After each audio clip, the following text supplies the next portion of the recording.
Hi, Wild Things. It is the 22nd of March, the day the In Search of Antidote album has dropped, and I am back for a part 2 talking about Fletcher's album rollouts, this time focusing on the In Search of Antidote album and all the tracks and what I think about them and how right or wrong I think I was and who I think the muse is and what I think the purpose of the track is on the album and what I think, the album's kind of setting up in terms of the second album that's going to drop.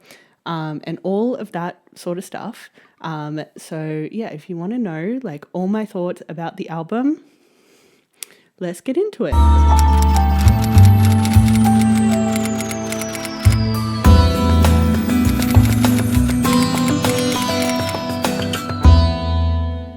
I'm going to start big picture and talk about what I'm seeing in terms of the overall vision for these projects coming together now that I've listened to the In Search of Antidote album and kind of sussed what I think, the main kind of like plots and healing storylines are in the album and what I think the album's setting up in terms of the double album drop theory as well. So my first impression is that this album is definitely giving Girl of My Dreams Re-Run, which I had speculated about in my Lead Me On music video reaction, which you can go back and watch if you would like to know what I said at the time. But now that I've listened to the entire plot of the album, the first album to drop, I think it's very clear that, Carrie's kind of, I would say, retelling bits and pieces from basically the sex tapes era all the way up to now, with, a more like evolved perspective, even if at times she was like kind of going through her own ego. It's like a whole thing. Like it's very interesting what she's done. It's very clever. But I will insert a clip from what I was talking about in the Lead Me On music video, in terms of, kind of Carrie Easter egging this and, it very clearly being true now that I've listened to the album. You can go to the This Is Fletcher playlist where she's taken every single song off Girl of My Dreams off the playlist, again hinting that she's taking another run at it, but she left the song Healing and Better Version. Healing obviously reflecting the In Search of Antidote album, and the Better Version song obviously reflecting the second album. So yeah, like she's been saying it the way she's been saying it, you know what I mean? Like she's been hinting at this for a while before she spelled it out with tarot cards.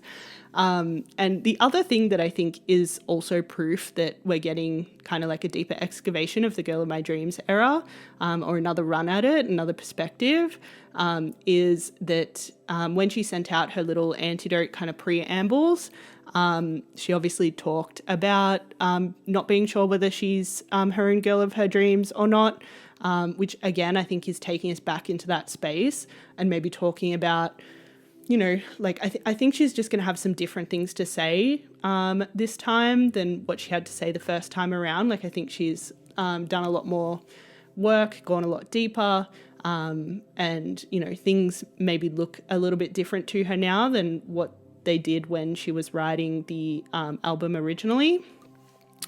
And then the second thing I wanted to point out is, other than, her obviously kind of like alluding to the fact that like, am I my own girl of my dreams? Don't know. The other thing is that when she put the Antidote preamble on her Instagram, she laid it on top of the Red Taylor's version vinyl, which the Red Taylor's version vinyl came out in 2021, which would take us timeline-wise right back to the start of the Girl of My Dreams era. So she's been saying that, we're taking it back to 2021 and telling the whole story all over again. And with that in mind, I'm now going to go through every single track on the album, but I'm going to go through them with muses grouped together and go through them in the order that I think the tracks kind of like sequentially tell a narrative, tell a story about the different muses that are on the album and kind of the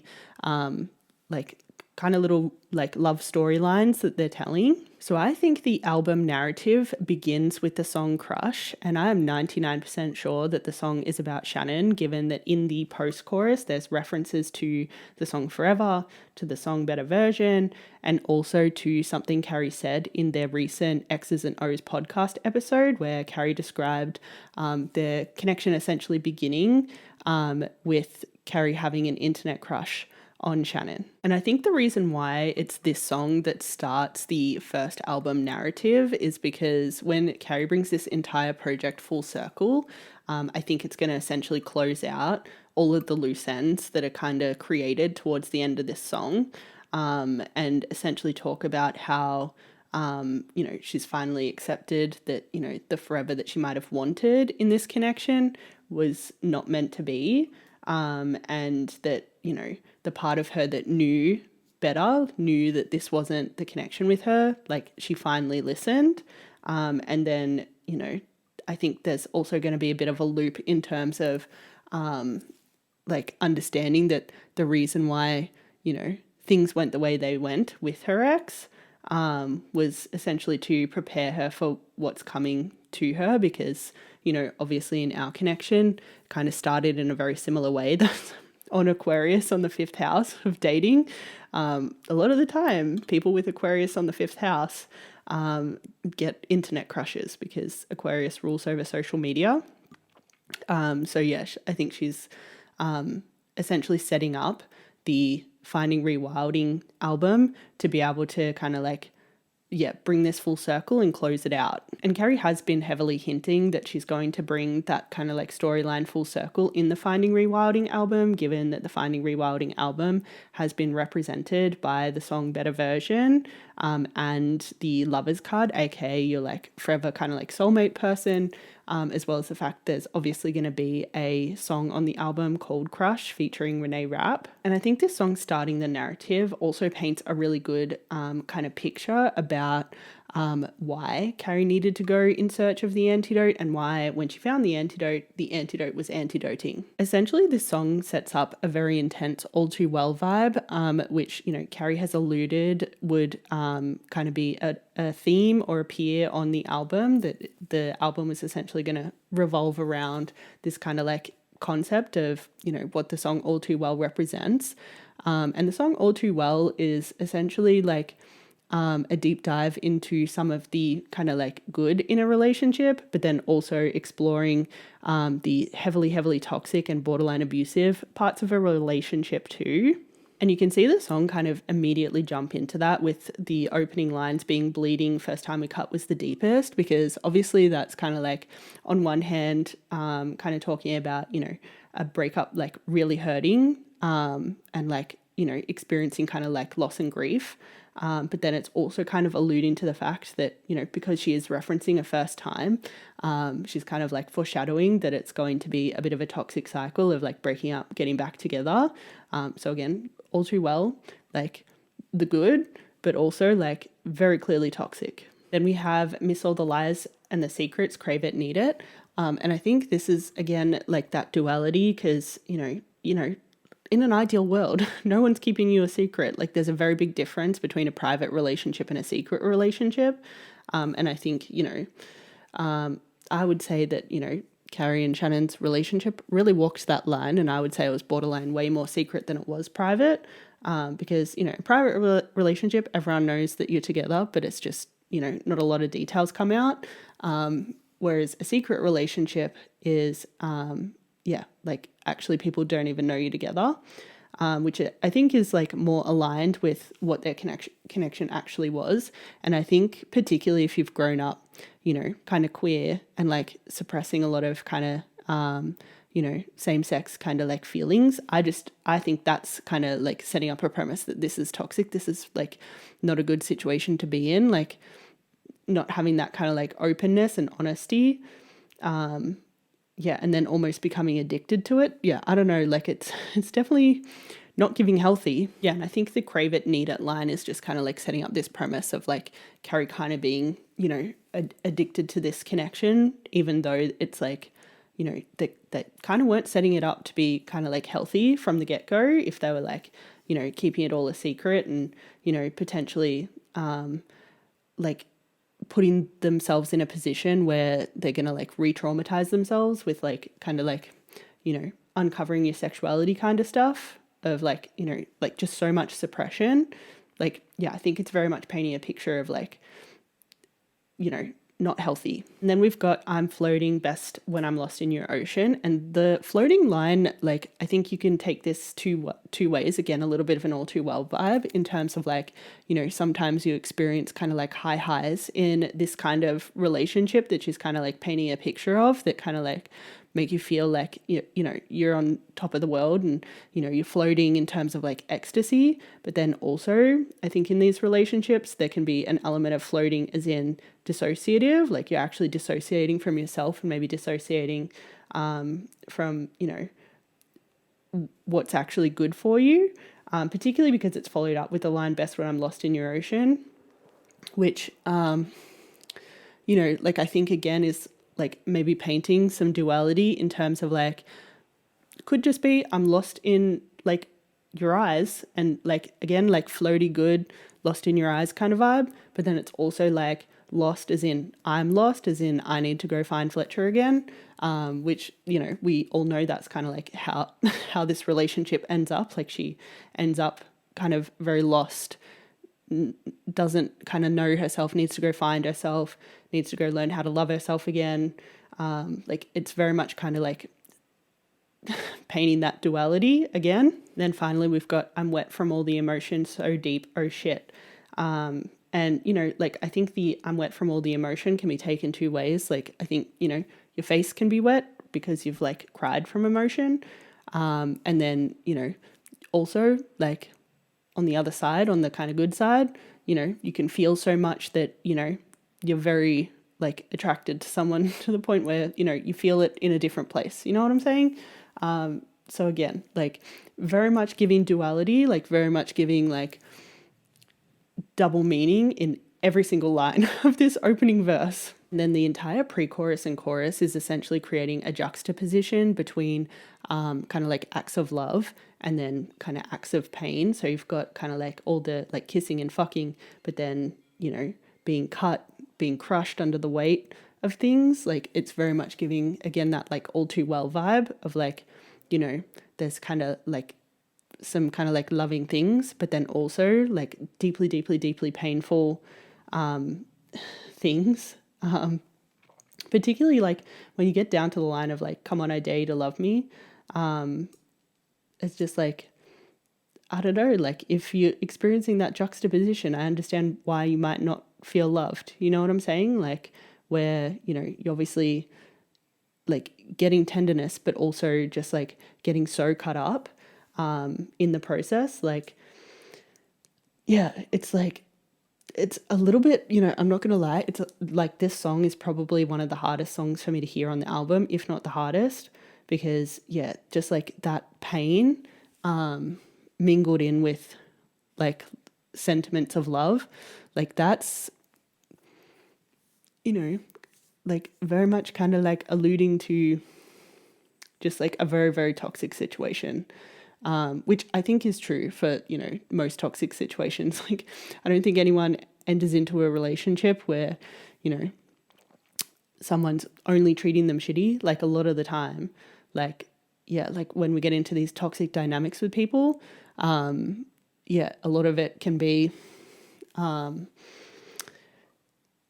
yeah, just like mingled in with love. And I think that's what makes it so confusing, because it's just like, how do I get just this part but get rid of this part? And sometimes it's just like two people are just not compatible. They just bring out the worst in each other and they just end up hurting each other so intensely, and it's just like not a good combination. Like it's just two people that were not meant to be together.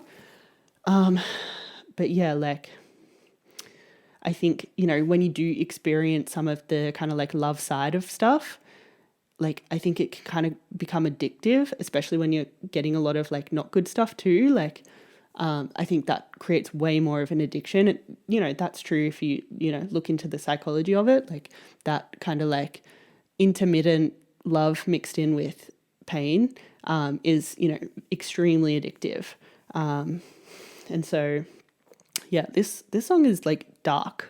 Then in the second verse, it essentially solidifies what the first verse was alluding to in terms of like this being like a very toxic kind of like cycle, circuit, loop, that's going around and around and around like circus. It's like one of those merry-go-round rides that, could, make you very dizzy and you just like want to get off, you know what I'm saying? Like that's kind of the vibe.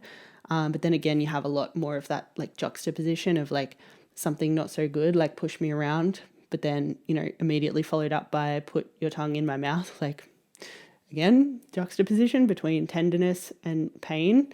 It's just like, yeah, very much painting the picture of, definitely all too well vibes, definitely like a lot of duality, definitely a lot of, like mixing pleasure with pain in a way that, is very addictive. Like, if you want to look up the psychology, you can look it up. Essentially, they've done experiments where they treat dogs really, really well, a mix of really well and really bad, and really bad. And the ones that are treated a mix of good and bad are the most addicted to their like owners. So like definitely like this song is really, really, really painting that picture of like, yeah, deeply toxic, deeply addictive, like very just like it's for me personally like a very, very, very hard song to listen to. And I think that's why in the chorus there's this line about her putting her ex above her, like putting her ex on a pedestal. Like those dogs with the owners that treated them a mix of like really, really good and really, really bad. They thought the world of their owners. Like they definitely put their owners on a pedestal, which I think, yeah, is what that line in the chorus is alluding to. So yeah, like it's definitely very much setting up a strong all too well vibe and just like, yeah, what a fucking dark song, I'm not gonna lie. Which brings us back to the post-chorus. So obviously you've got part of me wants forever, you're hardwired in my brain. Like I think that's very much giving like what I was just talking about in terms of like those relationships that are like so addictive that, like you're, yeah, like essentially it's like, it's literally an addiction in the brain that, it's hard to, kind of rewire your brain out of that once you're in it. But she's also kind of alluding to the fact that like there's some part of her that, knows better, that knows this is like not the thing for her. And she's just like really struggling to listen to it, which, fucking fair. If you're like really addicted to something, like it's so hard to listen to, your higher knowing of like, this is not the thing for you. And, like you should walk away. Particularly because like when you are in kind of those very turbulent, toxic kind of like dynamics, relationships, it can rewire your brain to be a lot less self-focused and a lot less problem solving. Like if you're in a situation where, you're getting really hurt, like your brain gets rewired to the point where you actually can't, like it's actually really difficult for you to look after yourself and do what you need to do for you, and for you to like kind of break out of the pattern of the kind of like problems of the relationship, because experiencing that kind of like relationship will rewire your brain in a way that, that becomes difficult. So yeah, like, yeah, that I think the post-chorus kind of leaving on this like sentiment of like kind of being stuck in that limbo of like, experiencing this kind of addiction and like the brain's been, kind of rewired to like to not be able to let this thing go, but there's some sort of like higher knowing within the self of like, there's something better, like there's something different for you, that, like she was like trying to listen to. Like, yeah, I think that's just like a very interesting way to kind of like round out the song and the story, and particularly like also like kind of leaving off with the letting you go will crush me. Like they kind of started with this internet crush, and then like letting that thing go will also like crush her, because it's like just such a big kind of, yeah, like it I think it just became so big within her, like understandably. Like it sounds like the situation was kind of set up to like be like that. I don't know, it's just like a very agonized song, like very much giving all too well, like very much kind of the light and shadow, like very much like, yeah, like I don't think I've ever seen someone be able to paint such a good picture of a toxic relationship ever in a song before. Like, it is extremely hard for me to hear, but also just like I'm a little bit blown away just like by how well she like painted the picture and like exactly what it's like, because, you know, like I've obviously been in a toxic dynamic myself before in my life, and that is exactly what it's like. You know what I'm saying? Like, there's just such duality, like such juxtaposition of like, you know, tenderness and then pain, and then just like, yeah, like it's genuinely like exactly like that. Like that that is what a toxic relationship feels like. It's just like the highest highs, the lowest lows, like just very like I don't know, like that is crazy. Like what she was able to do in that song is so crazy, like so clever and just so, yeah, like just so true. Like I think this song is gonna like ring true for a lot of people that have been in toxic relationships, and just like, yeah, like exactly what the experience is like. Like that is literally what it's like. And I think, you know, so many people are going to be able to relate to that and resonate with that. And like, yeah, I think, you know, she did such a good job of acknowledging the duality. Like, I think, you know, our brains tend to like want to focus on one or the other. Like, and I think sometimes even in toxic relationships, you can kind of get in this thing of like trying to focus on the good stuff and ignoring all the bad stuff. You get kind of like rose-colored glasses, especially when you're trying to break up. But yeah, I think she did such a good job of like bringing both of those things to the surface and like creating space for both of those things to be there. Like all of the kind of tender stuff that, you know, people tend to get rose-colored glasses and focus on, and then also all of the like kind of painful stuff that, you know, some people do get, like particularly after the relationship when you know, maybe they've learned some lessons. Like some people do focus on, you know, all of the bad, which I think can be healthy, particularly in terms of like creating that break with a situation that's like not meant for you.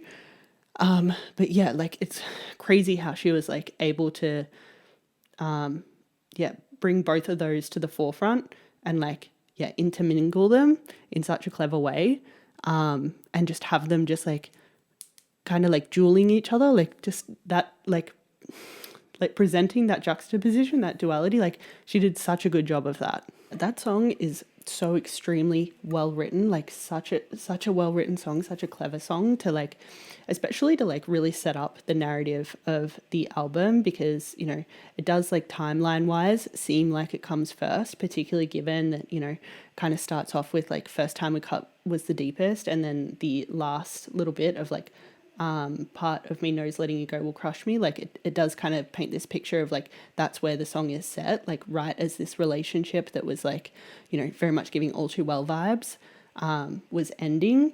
And I also think like, you know, while it seems to be painting a picture of that time, it also seems to be painting a picture of you know, the kind of premise of this entire project, and kind of like painting a really good picture of like why Carrie needed to go in search of the antidote, and why she like went on a healing journey, and like that it was so necessary. Like she was coming out of this thing like just really needing healing. Like it really puts you in the place that she was in of like desperately needing healing and being in search of like an antidote for like all of that kind of pain and heartache and agony, and, you know, yeah, like how do you recover from that genuinely? Like it's just yeah, like painting such a good picture of, you know, why this project is like so necessary for Carrie, and like, you know, yeah, like really setting up kind of yeah, like why this project, like why was this like coming to the antidote so like healing? Why did it feel like such an antidote? Like why did it feel like medication? Like yeah, I just think the song does that so incredibly well. And yeah, it's like one of the most hardest pieces of art for me to like actually consume, but just like that's why it is literally so good. I think the second song in the narrative of the album is the first half of Joyride. I think Carrie actually changes muses halfway through the song. And I think she's then talking about a different time and a different person. But the first half of the song Joyride seems to be set when it was like the sex tapes era, like the actual creating of the sex tapes. And based on, this first verse, it seems like, the song kind of starts basically when Carrie and Shannon were making the Bitter music video, because I'm pretty sure I saw her with peaches and peanut butter, and I'm pretty sure that's what the peaches and peanut butter is a reference to. The fact that the start of the song at least is set while they were making the sex tapes, while they were making the Bitter music video. I think the first verse is essentially setting up a sentiment of like maybe a little bit of a combination of like when it was good, but then also maybe a bit of a sentiment of like once they were broken up, she was maybe looking back at it with like rose-colored glasses, and particularly in the lines about peaches and peanut butter and how do these things go together so good. Like I think that's kind of like there's this intuition that these two things don't belong together, but when I'm sitting here now, it feels like they do. Like there's some sort of like, and I think it has to do with the fact that they were broken up, that she was like maybe in this like sitting of like, do these things go together? Like my intuition is no, but like kind of feels like they do right now, like in this moment where we're actually not together. And like it seems good. Like it's a bit of that kind of like rose-colored glasses kind of situation, I think. Like I think that's very much the vibe of the first verse. It's just like a little bit, when it was good, a little bit of like, I'm looking back at it with rose-colored glasses now. And even though my intuition is telling me that these two things don't go together, like there's something in me that's like maybe questioning that and just being like, are you sure though? Are you sure? Like, it kind of seems like they do right now. I think based on where the chorus ends up with this line of like, I think she's out of my league and I'm out of my mind, like maybe that latter thing is true in terms of like, her maybe like questioning herself a lot and like being like, maybe I am crazy if I'm like willing to let this thing go. I think the picture that the pre-chorus and chorus are ultimately painting is essentially that both of these muses, both of these kind of experiences, both of these like Joyride relationships were supposed to be exactly what they were. And she wasn't supposed to like stay there forever. They were always supposed to kind of like have their time.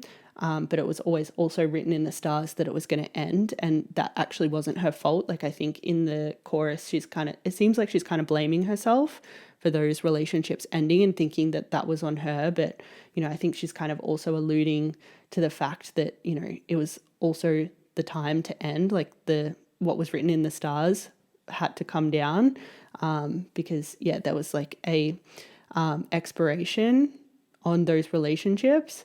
And even though she was, maybe taking it to mean that, there was something wrong with her from like, getting these impulses to like leave these relationships. And, she was like making it mean that, she was only good for a joyride and she was never going to be any good for a commitment.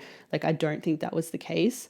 I think, she's like painting like, like just such an interesting thing in the pre-chorus and chorus in terms of like this juxtaposition of like, kind of blaming herself, but also kind of like alluding to the fact that, what was written in the stars was written in the stars for a certain amount of time, and it was supposed to be like short-term temporary joyride. Like, it wasn't supposed to be forever.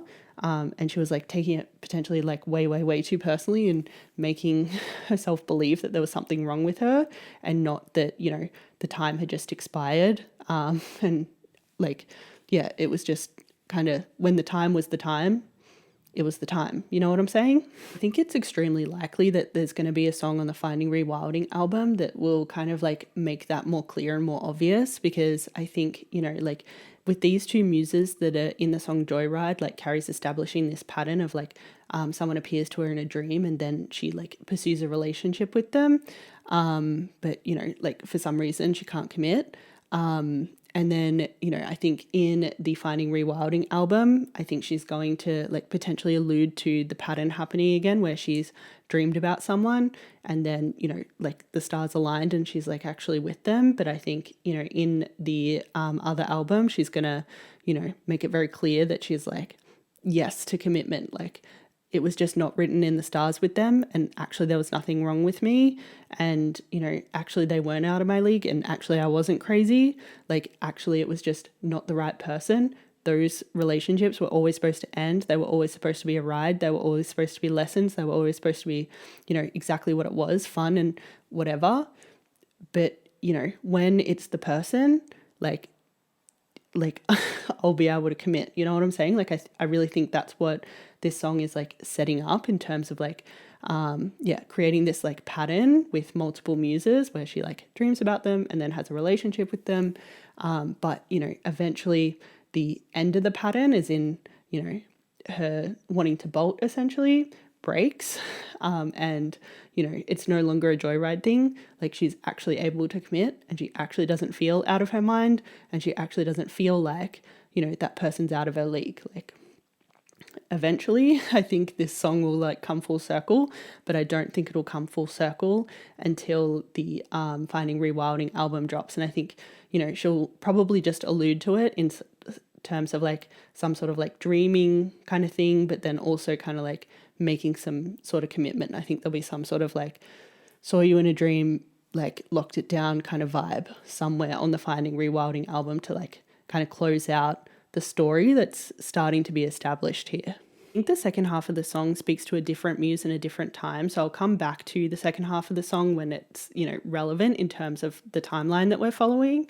But yeah, like I think, essentially it's going to be the pattern is the same, but it's just speaking about someone else that's like kind of eliciting the same kind of like feelings within Carrie in terms of like, feeling like she's being a little bit elusive and hard to lock down. So the next song in the timeline order is Ego Talking. And this is because this song is literally everything that Becky So Hot wished it could have been. You know what I'm saying? Like this song is like, I don't know how she did it, but somehow she like wrote from her ego. But I think because she was owning it, it was like exactly what Becky So Hot should have been as a track. You know what I'm saying? Like essentially she's rewritten Becky So Hot in its final form. You know what I'm saying? And this is what I was talking about when I said that she was taking another run at Girl of My Dreams. Like this is her taking another run at Becky So Hot and she killed it. Like this song is so good in terms of like how she's rewritten it. Just I think to be just like so much more real and so much more like in ownership of her own feelings and like, kind of not making it about what Shannon's doing and what Becky are doing and more about, her owning her own feelings and where she's coming from and owning that it's coming from her ego and it's not coming from a super evolved place. And yeah, like it's just, I feel like it's basically a song that's peeking beyond the veil of like what was actually going on inside her when Becky So Hot was being written. You know what I'm saying? Like, I feel like this is the real version. This is the deep. This is the, this is what was going on inside while Becky So Hot, managed to, get glossy and outside and commercial and, dramatic and all that sort of stuff. You know what I'm saying? Like this is like the real version of the song. And like, I think the very clear, things that connect it to, first of all, being, basically Becky So Hot 2.0, like first of all, the line about, taking off her t-shirt. And then second of all, the line about if they look like a version of me, 10 out of 10, what a view. Like that's just saying Becky So Hot in other words, you know what I'm saying? And also a little bit the like Becky and Carrie maybe have a little bit of a similar vibe, which I don't think they don't have a similar vibe, you know what I'm saying? Like I feel like those are the two very obvious clues about this song being a rewrite of Becky So Hot, from like a place of like owning the ego. And so let's get into it. So I think the first verse essentially, like timeline wise, lands us in at the point where, you know, they're kind of like parting ways. And, you know, I think she's kind of alluding to in this verse that maybe they parted ways in kind of like a very peaceful and mature way. And, you know, she might have said at the time that, you know, she hoped her ex would find someone better someday, but, you know, potentially that was, you know, felt like half a lie in terms of like, you know, I think maybe deep down she didn't want that to come true. Or at least at the time it seems like, yeah, she really didn't want that to come true. And then when we're getting into the pre-chorus, I think this is kind of like basically her attitude to like when, you know, they're kind of like going their separate ways and she's like realizing that, you know, that person's going to move on. And yeah, essentially she's telling herself lies that, you know, that person will never love anyone else, or at least never love anyone else the way her ex loved her, which, you know, I think is, you know, kind of alluding to Are You in Love Like We Were from Becky So Hot, you know what I'm saying? Like it's kind of like rewritten to be much less aggressive and much more like honest in terms of like that's how she was really feeling. She was feeling insecure that, you know, her ex might have potentially been, you know, loving someone else.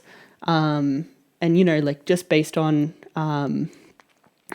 that like little letter that somehow circulated the internet where Shannon was talking about hoping Carrie wouldn't find anyone else. Like I assume there was some sort of like conversation between the two of them when they were breaking up about, you know, basically like, you know, hoping they'll find their way back together again.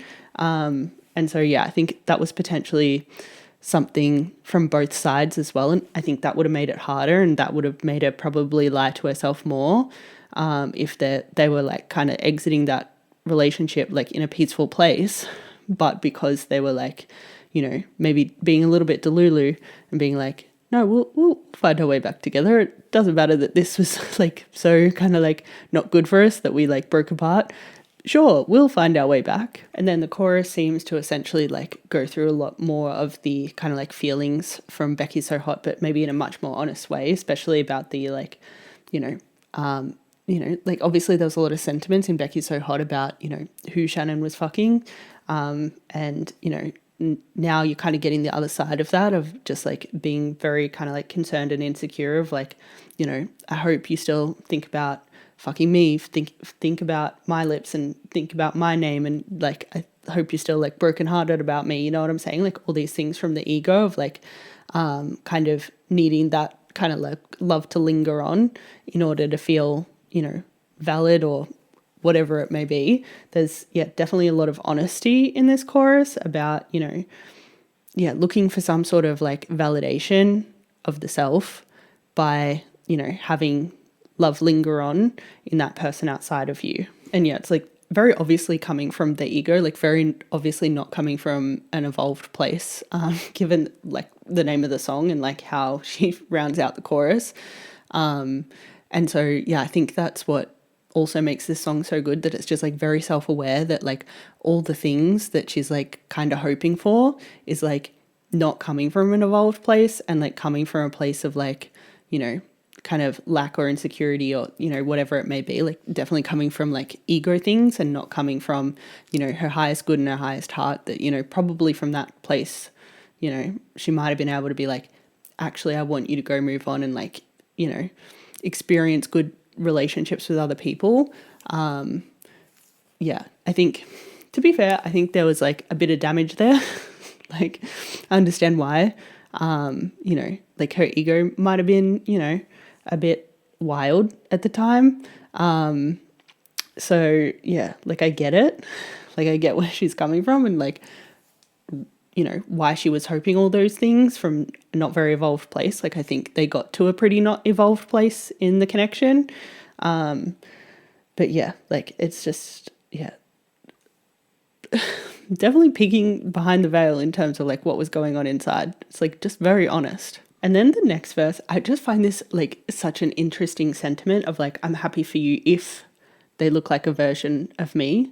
Like, I can only be happy for you if there's like something about them that makes me able to still tell myself that like you'd rather be with me. You know what I'm saying? And yeah, like, yeah, again, the 10 out of 10 with a view line, I think is just like very much giving Becky So Hot, like flame emoji, wow. And then again, but not as good as me stripping out of your t-shirt, the vintage t-shirt, you know what I'm saying? Like, it's definitely giving Becky So Hot, you know what I'm saying? Like, she's very self-referential and she doesn't reference herself for no reason. So yeah, I think she's just being very, very, very clear that the song is like Becky So Hot 2.0, but like from a much more honest place. And yeah, like, it's a very short verse, but I think it says a lot and is like very much like indicative of what the song's about. And then in the next pre-chorus and chorus, yeah, she's like obviously making references to like, you know, if you're gonna go out and like, you know, date other people, like, I'm gonna lie to myself and say that it's not gonna mean anything, and I'm just gonna say that you're just killing time until we end back up together, which, you know, it does just like seem that that was, you know, the plan. That was like the agreement at the time that they, you know, broke up, which, you know, I think is the whole reason why Becky So Hot as a song even exists. Like, I think, you know, if that's how they ended things, it was very fair for Carrie to be like really upset when, you know, Shannon ended up with someone else and seemed in love. So yeah, like, yeah. And then saying that, yeah, she's just another seat filler. Like, yeah, it's just like very much coming from an ego place of like, you know, I hope none of these girls are, you know, it. Like, I hope you don't love them like we were in love. And, you know, like, to be honest, I hope that for Shannon too, because like, I just don't think either of you need to be in another toxic situation like that with anyone else. So, you know, like, I hope you guys are never in love with someone the way that y'all were in love with each other. You know what I'm saying? Like, as much as that might have been coming from an ego place, I think, you know, there might have been another side of it that was like maybe coming from your higher self and just like, you know, I don't think that's something you'd want to wish on anyone. And then we have the post-chorus that is essentially just like more radical ownership that this is the place that she was in from her ego, that her ego was like running wild and, you know, like obviously screaming, fighting, crying, bleeding, hurting, like, yeah, from a very ego place. Like, that's where this song came from. And I think the last two lines in particular, like, just paint such a clear picture of like the place that she was in when she was writing this song. Because, you know, I think especially given like the premise that was set up in the song Crush about, you know, them like being potentially very addicted to each other. At the very least, Carrie felt really addicted to Shannon.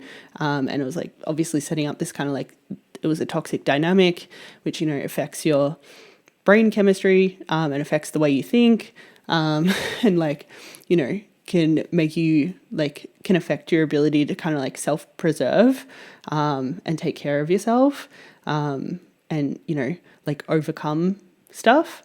Like, I think it was totally fair for her to like be really in that fear that, you know, that other person was going to move on and she wasn't going to be able to, because, you know, like at the time that like brain chemistry would have been very real for her. Like, just would have felt like a lot, would have felt so heavy, would have felt so, you know, like intense of like, you know, yeah, I just think there would have been a real fear that, you know, she wasn't going to be able to move on, but that other person was. If, yeah, you know, like the premise of like what was set up in the song Crush that was like very toxic and like, yeah, like gotten her really addicted. Like, I think that it was kind of fair for her ego to be like freaking out like this, you know what I'm saying? So like, I totally get where she was coming from, and why she felt that way and why she was so afraid, that, you know, she'd essentially stay stuck and that other person would move on. But yeah, like, I don't know. I think it's just such a well-written song. Like, I don't know how she did it. I don't know how she made a song that is, you know, very much written from the ego and not an evolved place sound so evolved. Like, I think there's, yeah, something about the ownership that like really changes the vibe of the song. And yeah, it just feels very honest, feels very real. And yeah, like, it's crazy that she's writing a song from an ego place, but it's like actually making me more like, I think it's just elicits more empathy. You know what I'm saying? Like, it just makes it so much more real, the position she was in, and, you know, why she felt the way she felt, and why, you know, I guess like kind of the ego that was presented in the form of Becky So Hot was the way that it was. Because I think when Becky So Hot dropped and she was maybe like not in radical ownership of how wild her ego had gotten based on, you know, this relationship ending, and like having that like deep fear that she was confronted with in terms of like, will they both move on? Will that person move on and I won't? Like, you know, like all that sort of stuff, like not being in radical ownership of that. Like, yeah, I think, you know, Carrie during the Becky So Hot era may have come across a certain way to some people. I think there were like obviously people that could like see through it and just see that she was in pain. But yeah, I think to other people, she might have come across very egoic. And I think this song like really allows you to peek beyond the veil of like the presentation of, you know, how she was in the Becky So Hot era, and like maybe appearing a little bit cocky, at least to some people. But yeah, like this is what was going on inside. I think it really humanizes her. And yeah, like, I don't know. I think it's just a very well written song, very clever. And yeah, just like elicits a lot of empathy for like the situation she was in and how she felt, and like the fear and the anxiety, and yeah, like all that sort of stuff. Like, very well written song. And, you know, like now that I've listened to it and read the lyrics, I get why she's been saying in interviews recently that, you know, if she could have her time again, she wouldn't have released Becky So Hot, because, you know, I think this is the song, you know what I'm saying? Like, this is the song that maybe should have come out at the time instead. Like, this is really Becky So Hot 2.0. Like, this is, you know, this is the art that, you know, I think is just a much richer reflection of that time, and maybe more honest, and yeah, in way more radical ownership of like the place that she was actually in, and like a little bit more vulnerable as well, I would say, of the place that she was in, like maybe a little bit more open, and not trying to like hide, you know, how wild her ego might have gotten behind kind of more ego, like more facade. Like, it's just very real. And so yeah, I really like that about the song. I really love Becky So Hot 2.0. Like, I had some thoughts when Becky So Hot 1.0 came out. Like, I didn't necessarily agree with it entirely.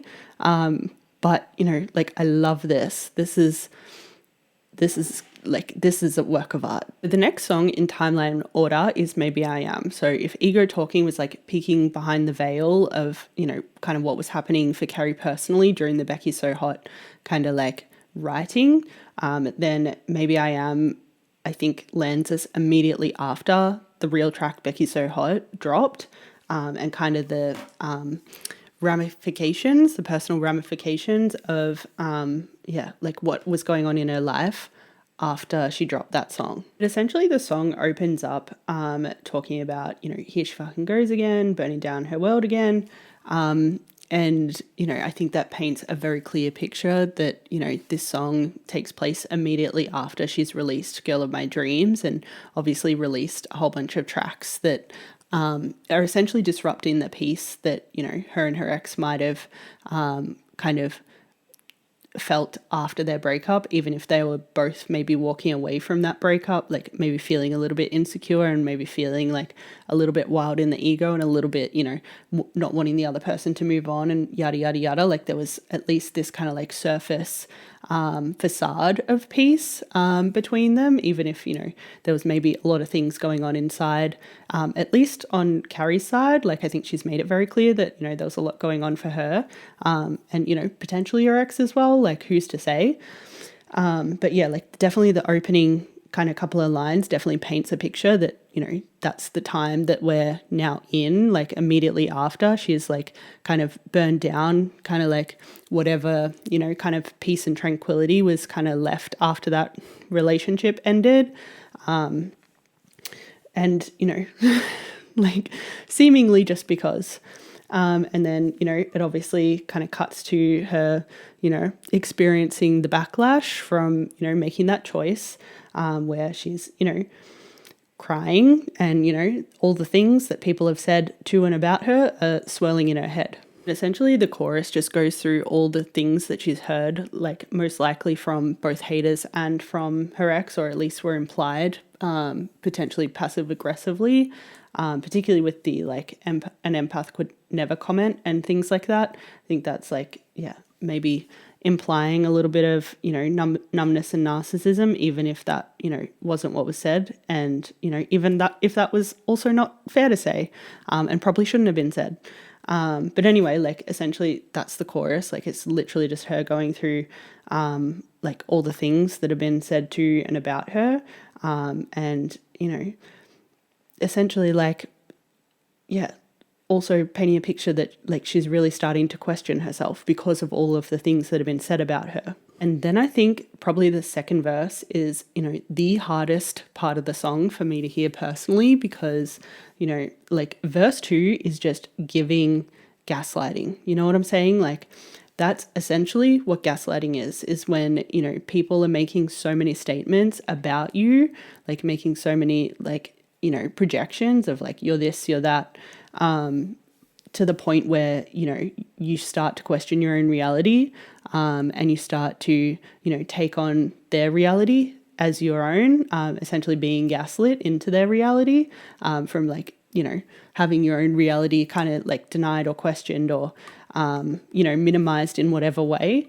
So yeah, like this second verse is like extremely difficult to listen to because, yeah, like it's just very much giving like Carrie being gaslit into, you know, thinking that she is all these things that people say, rather than, you know, them potentially either being projections or just, you know, hate comments essentially. Anyway, this song is like very stab in the heart, like just knowing this is kind of like what she was going through at the time, immediately following kind of the Becky So Hot drop and like the whole Girl of My Dreams dropping. And she was like very much questioning like, you know, whether she's crazy or numb or, you know, a narcissist or like whatever. Like, yeah, like that's extremely hard for me to hear, that, you know, that she was questioning herself and kind of like allowing herself to be gaslit by, you know, the public and, you know, whoever else. Like, yeah, it's just, yeah, like that fucking sucks. And again, this is kind of like another song of like peeking behind the veil of like what was going on for her at that time,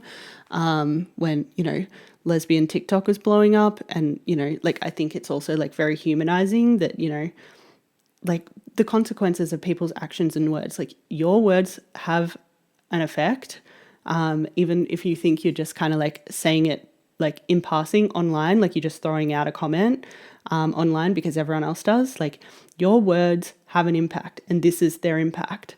They've like your words have made someone question their entire reality, which is just like so not fair. Like no one should be subject to that. And like the whole concept of like her being subject to this many opinions to begin with is kind of like wild, to be honest. Like I don't think that's necessarily like, you know, a good thing. Like a little bit fame and celebrity is just like feeding a human to the sharks, you know what I'm saying, or to the wolves. Like it's a little bit wild that that's even a thing that we have in our culture. But yeah, like I just think this song paints such a good picture of like the effect that your words can have on people. Like she could have died. Like she could have been crying so much as she drove down the highway that she like crashed and died. Like, you know what I'm saying? Like accidents happen all the time. And yeah, like, I don't know, like, it's just like, I think people need to think about the consequences of their words and like maybe just choose different words and maybe practice a bit more kindness, a bit more compassion, a bit more like, you know, at least try and receive kind of stuff someone's trying to get off their chest. And even if they're not doing it perfectly, let's call them in instead of, you know, calling them names on the internet. You know what I'm saying? Like, or like being really passive aggressive on the internet, or, you know, like whatever it is. Like it's just never the vibe. And yeah, like I think this is like very much a very like a social commentary more than anything else, of like the impact of like people's words and like what actually goes on behind closed doors, even if you are like this big pop star. And that essentially perfectly segues us into the next song in the narrative order, which is Doing Better. Given that, you know, like obviously Maybe I Am kind of leaves us off on this kind of idea about, you know, the consequences of being a pop star and getting all of this kind of like hate online and, you know, like how that made Carrie feel.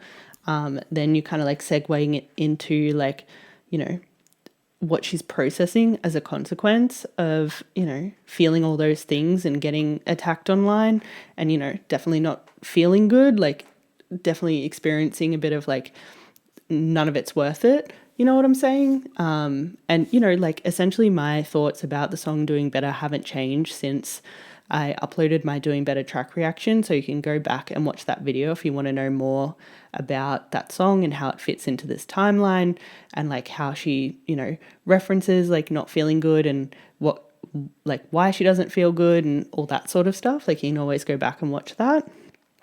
But yeah, like I think Doing Better really like, you know, takes where we got to in Maybe I Am and kind of like starts to explore like, you know, kind of set up like or kind of starts to like foreshadow or allude to Carrie needing to make some changes in her life because, you know, like potentially like where she's at and what she's doing just like is not the vibe.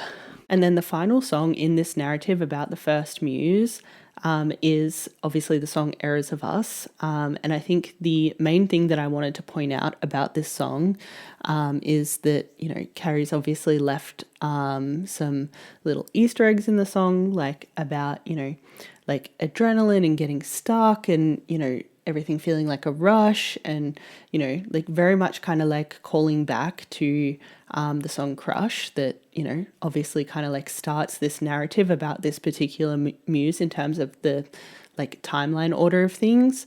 And yeah, I think it's kind of like bringing it full circle in the sense of like this person still creates that, you know, like anxiety and that, you know, state of like dis-ease.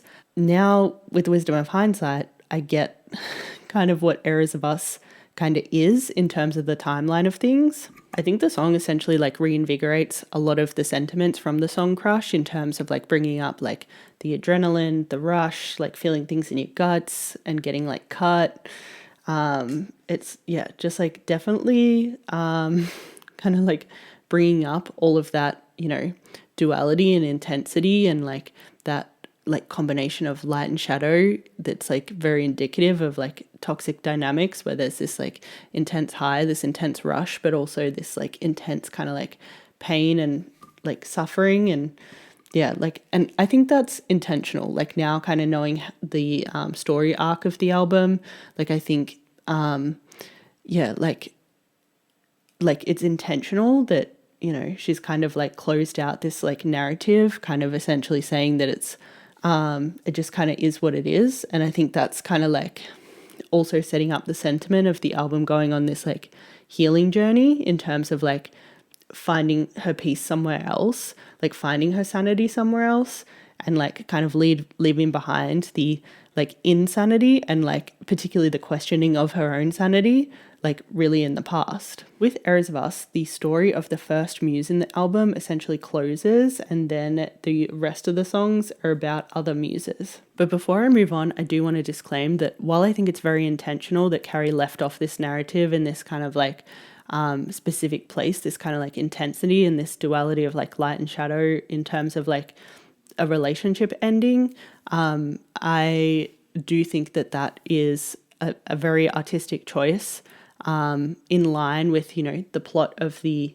album. Like the album tells a very clear story and like ends up in a very specific place. And I think, you know, leaving off this narrative where it left off was very intentional in order to bring that kind of story to life. And I'll explain more about that story, particularly towards the end of this video of like exactly what that storyline is that Carrie's setting up. But yeah, I just did want to disclaim that while I think that's very true and I don't think the story is necessarily untrue, like I think, you know, that was a very intentional choice. And I just do want to remind everyone that, you know, obviously what Carrie was posting, like Carrie the person, not the artist that's, you know, making art out of her life. What she was posting after the Errors of Us show was obviously, you know, clips of Clean, tweets of Clean, and that was very much the vibe.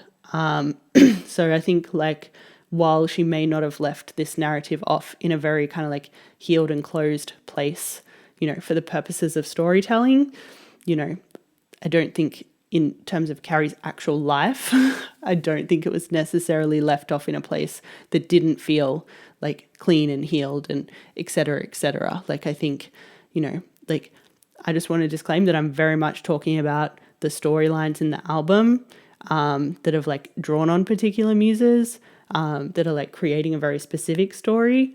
But yeah, like, there's people involved in this that have a life, and, you know, the storyline in this album isn't necessarily like totally reflective of that. Yeah, like, I think while this storyline is presented in a particular way, like, I think, yeah, like, Carrie the person obviously is living a life, and, you know, yeah, she was posting stuff about, you know, being clean and healed and et cetera, and being in a good place for a reason. So yeah, wouldn't want anyone to take the like twist the art into something that it's not. Essentially, like, art is art and people are people. And yeah, I want it to just make it abundantly clear that, you know, the art, while taking inspiration from reality, it should not be your, like, should not be the thing that you form your entire reality around, because again, it's an artistic project, there are artistic liberties taken. And yeah, I just want to disclaim that, and just remind everyone that there are real people involved in this. And yeah, I don't want anyone to be using my videos to, yeah, turn things into shit they're not. I just want to be very clear that I'm talking about the art and the project and the storytelling as, like, again, an artistic project. So this is your disclaimer. Like, let's just keep it so real, like, in terms of like how we're absorbing this. So for the next 3 songs in the narrative, Pretending, Two Things Can Be True, and the second half of Joyride, I think all 3 of these songs are essentially written in a way that would lead you to believe that they're about a particular public person, that you can ascribe these songs to a particular public person. And I think that's intentional. I think that's part of the marketing, to make sure that, you know, the album performs well, and there's someone that people can kind of talk about and like attribute these songs to. But I think that, you know, that person is potentially more of a Trojan horse muse. Like, while I think there is some inspiration drawn from that muse, I think for the most part, these songs are like potentially mixing in with other timelines, other muses, and drawing inspiration from elsewhere as well. I think Carrie is essentially pretending that the next 3 songs are about Kelsea Ballerini, and I think that's why what seems like it's the first song in this particular muse narrative is called Pretending, because we have had confirmation from Kales that Fletcherini is a marketing ploy, aka pretend, and I'll insert a clip of exactly what Kales has said about it, about getting that confirmed. She's trying to take the heat off her and Kelsea, even though she low-key was baiting us into thinking this album's about her and Kelsea, which leads me to my insider information. So back when Fletcher and Kelsea were hanging out all the fucking time, I made a bunch of videos, obviously, about them dating. And on one of Kelsea's videos of them two, I had commented, and they were roommates or something along those lines. And one of Kelsea's mega fans, who decided to like take it upon herself to bully me, commented back something like, "Why don't you stop fucking accusing Kelsea and blah, blah, blah, blah, blah." It was an aggressive comment, basically telling me to shut the fuck up, and Kelsea liked it. When this happened, am I offended? No. But I take it as an opportunity to say more shit to get more views on the internet. I mean, you guys know me. So I posted a video all like, Kelsey's encouraging her fans to bully me. But I was really just talking shit like I am right now, like I do every day. But then apparently Kelsea felt really bad that I was feeling like she was encouraging bullying on me. She had her team reach out to me to clear the air that she is no bully encourager. And I immediately was like, no, you guys do not have to worry. Like, I was just out here, you know, poking fun at the bear, aren't we all? And they replied like, cool girl, thanks. But by the way, Carrie and Kelsea, not a thing. And I'm like, oh shit. And they're like, yeah, they know what they're doing. It's for the views, but it's not a thing. And I mean, I just didn't get the vibe that they were lying to me. I didn't ask. They didn't need to say anything at all, but they did. Now, I want to disclaim that even though we have confirmation that Fletcherini is not a current day thing and it is being used as a marketing ploy in order to make sure that the album performs well, I do want to disclaim that even if that is the case, personally, I think that there may be some true details still contained within these 3 songs. And the reason why I think there might be like a few little sprinkles of real details in these songs is because I personally have the opinion that those girlies kissed at least once. Like, I think probably early in the relationship, in their connection, I think there might have been a little bit of kissing going on at least one time. And like, if you want to know the reason why I think that's the case, it's actually a little bit woo-woo, but there's this book called Big Magic by Elizabeth Gilbert, who's the same person who writes Eat, Pray, Love.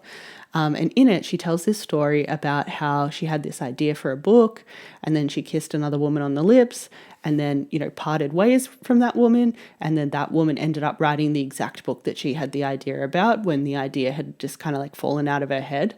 And, you know, she's essentially hypothesizing that, you know, like sometimes inspiration gets passed from one person to another during moments like that. And I just think it's too much of a coincidence that at the time that Carrie and Kelsey met, Kelsey had an Australian husband and Carrie was like really hung up on this like past connection with this girl who at the time didn't live in the south of the US but was from the south in the US.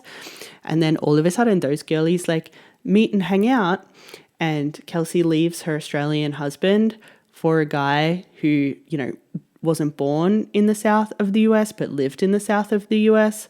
And Fletcher like leaves, you know, lets go of this connection with this girl from the south of the US for a girl from Australia. You know what I'm saying? Like, there was a weird energy transfer happening there for sure. And I think, you know, like, I just think that's evidence of potentially there being some kissing going on. So, which, you know, like sometimes girls kiss each other and it's not that big of a deal. And, you know, I just think it happened. And like, that's just my opinion. And I don't know if I'm right or wrong, but that's my evidence. And that's the reason why I think that that's the case. And, you know, so some of the details in these songs, I don't think they're entirely, you know, false. I think there may be some true details. I don't think they had a, you know, friendship breakup or breakdown the way that the song's kind of making it out as if they did. Similarly to, you know, I guess Carrie's also kind of alluded to that in interviews, but I don't think she was actually talking about Kelsey. I think she was talking about another friendship breakdown, but trying to make it seem like it was about Kelsey. Because, yeah, I also have evidence that they're still like pals. And yeah, I just don't think that they had a friendship breakdown. And I don't think these songs are entirely about Kelsey. Like, I just don't think they fit to be about her entirely. But I'll go through all 3 of the songs and explain how much I think is about Kelsey and how much I think is potentially about other muses and potentially who those muses are. I think with the song Pretending, it's at the very least giving like that it's about someone who's either, you know, straight or like thinks they're straight at the time, or like maybe, you know, hasn't been with girls before but is like questioning it, like maybe a little bit bi-curious or something. And the reason why I think that at the very least that it's probably about someone kind of like straight-ish is because, you know, particularly in this album, but I think just in general, like Carrie's kind of established a pattern where she moves towards, you know, that kind of girl. Like, she'll move towards that more like straight, more traditionally feminine, more, you know, performs the like feminine gender role in society and is attracted to masculine energy, and, you know, to the point where, you know, they've mostly dated straight men. Whereas if someone's like kind of not that, then she's like the one who's moving away from them. And, you know, based on that pattern that we kind of established about Carrie, which, you know, I know in a recent interview, she was kind of like chalking that up to like her just being emotionally avoidant. But again, I think it's light and shadow. Like, I think, yes, while there's a shadowy side of it, that's like maybe indicating that she might be a little bit emotionally unavailable or has been in the past. I think there's another side of it in terms of like, you've just been socialized into thinking that that's the type of person that you need to pursue to have what it is that you're attracted to. Like there's some part of you that's attracted to that kind of like traditionally feminine energy perhaps. And yeah, there's some part of you that like maybe like doesn't want to be a man, but like does want to be that kind of like masculine energy. And yeah, like kind of be that kind of like boyfriend kind of husband energy, which we'll talk more about in the next song because she does mention that, without actually wanting to be, you know, a dude. And I think also looking for girls that'll respect that, you know, able to be in that masculine energy without necessarily needing to be a man, and like looking for someone that's going to respect your masculine energy and see that masculine energy as enough.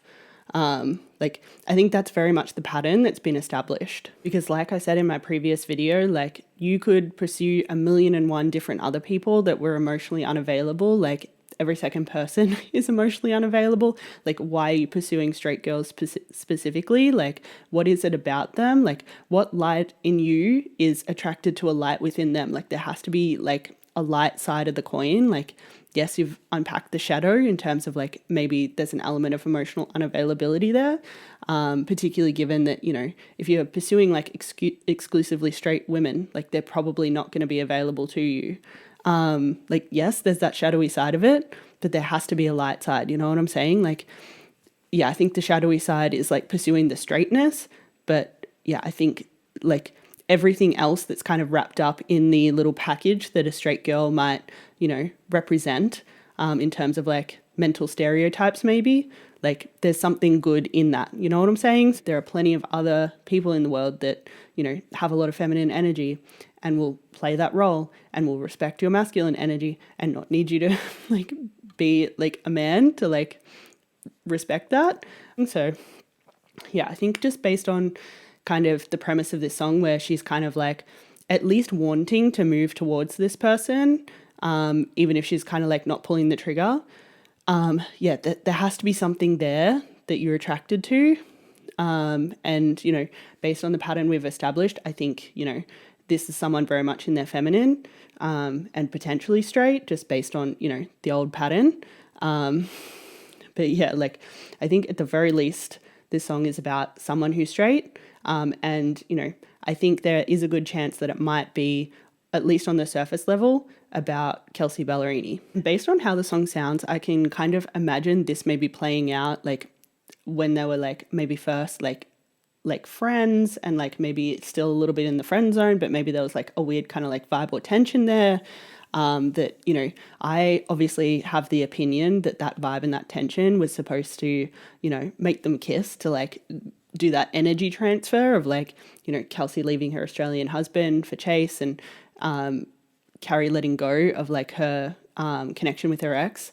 For me, like that's what I think the vibe was actually meant to be about. But yeah, like I can kind of like, it does feel like there's a bit of a vibe in the song of like a little bit of a will they won't they, and you know, I can imagine based on how everything turned out and the kind of voodoo that happened, that was supposed to be that way. And I think the song kind of sounds like at the time Carrie's like maybe making that like vibe, that like voodoo energy bigger than it is, or making it something different than it is. Like to me the song kind of sounds like Carrie's like maybe misinterpreting like them needing to exchange that energy with each other, that they'd, you know, they were holding on to kind of the energy of the other person's better version, and they needed to like make that exchange.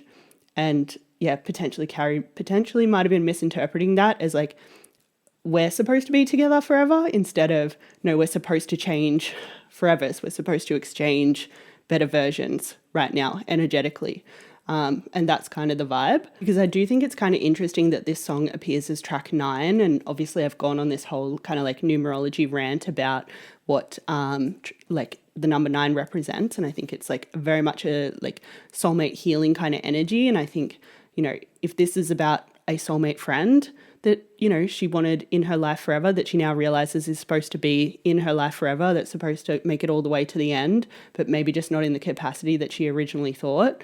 I can imagine that she would want to put it at track 9. And I think the reason why the chorus centers around the word pretending is because, you know, I think maybe at the time, like when they were first, like, you know, kind of connected, that, you know, even though they were like maybe still in the friend zone with each other, there was like this weird kind of tension that, you know, Carrie might have interpreted at the time as like them pretending that, you know, they weren't going to end up together, because maybe there was this like deep feeling that they were going to be in each other's lives forever, and she was like kind of misinterpreting that as like as a lover instead of as a friend. And yeah, so like at the time it might have felt like Carrie was like pretending that they were, you know, something that they weren't. But then I think kind of the additional meaning of the having this the word pretending in the chorus also kind of like maybe brings the story full circle, in the sense of like, you know, if they did kiss and exchange each other's forever, exchange each other's like better version person with each other, like kind of energetically, then like, you know, obviously in the better version music video, they kind of like were pretending that, you know, Fletcherini was a thing towards the end of that video. So it's kind of like bringing this pretending concept full circle, in terms of like, you know, I thought we were pretending that we were friends when we weren't, and then, you know, down the line we end up pretending we were lovers when we were friends. You know what I'm saying? Like it's kind of like full circle. I just think the line like turn back around and never leave in particular is kind of like maybe alluding to that full circle of like, you know, them pretending kind of in one direction, and then suddenly it's turned around and then pretending in the other direction. You know what I'm saying? Like it's definitely giving like everything getting turned around. And also like, again, like a 9 person, like a friend soulmate for life kind of person. I just don't think it's a coincidence that track 9 is this song Pretending. Like, yeah, I think numerology is too important to Carrie to have not put a kind of like very healing kind of forever kind of person, even if it is a friend, in the track 9 place. I think the other dimension to this song is that obviously like after the pretending got turned around, so it went from Carrie thinking that they were pretending to be friends when they were lovers to obviously around the time that they were making the Better Version music video, when they were pretending to be lovers when they're actually friends. The other layer to that is obviously because it was the Better Version music video and I'm Carrie's better version person, like the other layer of it is that in that music video, Kelsey was pretending to be me. Like Kelsey was kind of a placeholder, like kind of acting out, you know, like Carrie's like ending her forever person, her better version person.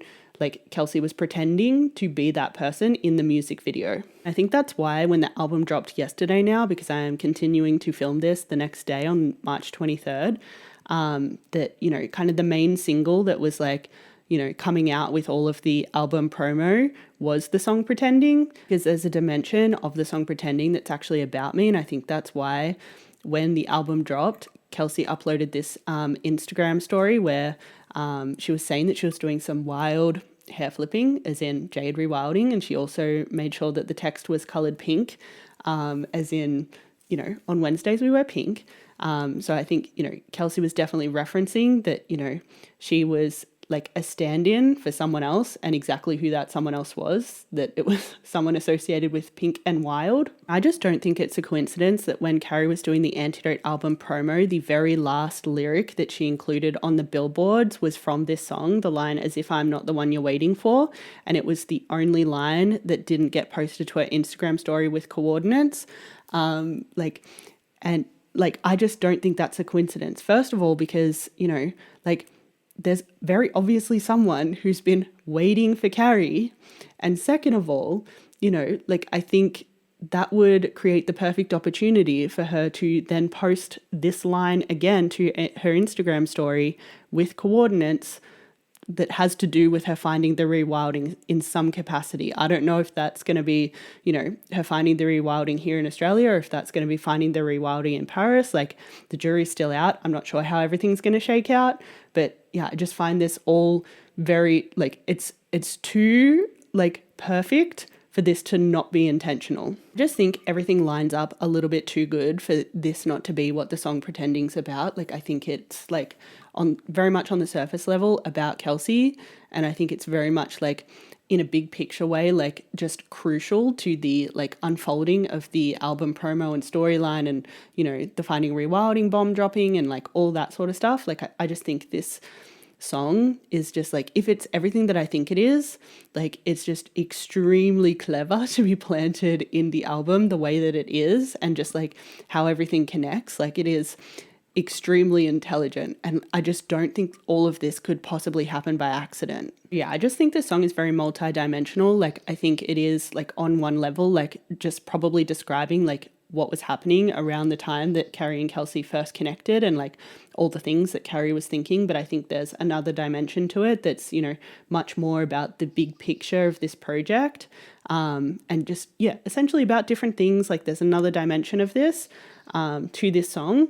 And so that's what I think about the song Pretending. Like, I think it's potentially, like, if everything shakes out the way that I'm expecting it to shake out, this song is extremely, extremely, extremely clever. I think the next song in the narrative order is the second half of the song Joyride. I think halfway through the song Joyride, there seems to be a pretty obvious muse shift, muse change and timeline jump, because obviously the very start of the song is very much set up to kind of drop you into the timeline of when, you know, the Bitter music video was being shot by her ex during kind of the sex tapes era, or the making of the sex tapes era. But then she starts off the second verse with the word nowadays, which I think is very much alluding to a timeline jump. And towards the end of that verse, first of all, she references a Jersey dive, which I don't know where I've seen it, but I'm pretty sure I've seen Kelsey and Carrie say somewhere that like kind of their thing was going to dive bars. So like, again, I think this is like maybe hinting at Kelsey Ballerini being the muse for the second half of the song. And then we also have Love Me Forever Like a Husband and Fuck Me Now Like a Boyfriend, right? And, you know, like, while I think that, you know, like there's a very genuine energy from Carrie that kind of like does want to be loved and fucked that way, I don't necessarily think that she would have written that as like about Shannon. You know what I'm saying? Like, I don't think Shannon necessarily would have, or at least put it in those words, you know what I'm saying? But, you know, potentially Kelsey might have, or like some other straight girl might have, or like some other girl like really in her feminine might have said something along the lines of this. So I think it's just like very much hinting at a muse change.